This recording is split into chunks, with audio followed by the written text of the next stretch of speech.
السلام عليكم ورحمة الله. مرحبا بكم في القناة. فضلا منكم اشتركوا في القناة وفعلوا الجرس، وإذا عجبكم الفيديو خلوا لي إعجاب وشي تعليق زوين، وشكرا على دعمكم. خوتي وخواتاتي، مرحبا بكم في فيديو جديد. اليوم جبت لكم واحد الرحلة مختلفة شوية، غادي نكتشفوا فيها واحد من أقدم وأجمل القلاع في إيطاليا، كاستيلو دي روسانا. ولكن قبل ما نوصل لقيت في الطريق واحد البلاصة زوينة بزاف الاستراحة، ما قديتش نكمل بلا ما نوقف فيها. خليني نشارك معكم هاد اللحظة العفوية قبل ما نوصل للقلعة. يلا نبداو الرحلة ديالنا، وخليكم معايا حتى لآخر الفيديو.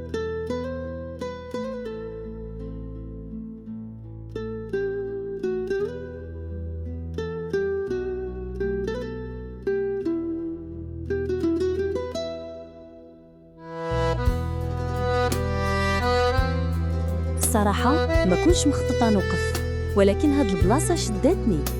الميلونغرانو دي ماتيلدي، بلاصة هادئة كاينة وسط الطبيعة، مثالية باش ترتاح شوية من الطريق. فيها مطعم صغير كيعرض أكلات محلية جديدة ومشروبات باردة وسخينة، ونزيدكم حتى خدمات الإيواء كاينة.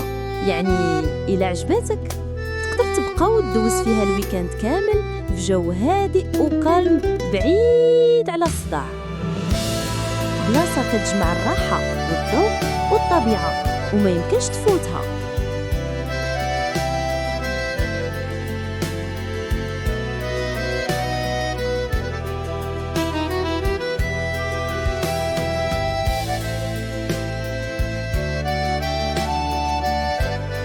ودابا نخليكم تكتشفوا معايا هاد البلاصة وتستمتعوا بالمناظر البانورامية والإطلالات الساحرة اللي كاينة في هاد الجبل.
وهادو كانوا اللحظات اللي دوزناها في هاد البلاصة الزوينة الميلوغرانو دي ماتيلدي.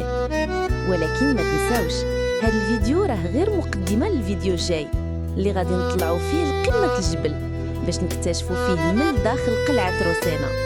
بلا ما نحرق الأحداث خليكم معايا. إذا عجبك الفيديو دير جيم، خلي ليا شي كومونتير وبارطاجيه مع صحابك باش يكبر هاد المجتمع الزوين. وما تنساش تشترك في القناة وتفعل الجرس باش يوصلك الفيديو الجاي أول ما يخرج. نتلاقاو إن شاء الله في الحلقة الجاية. السلام عليكم.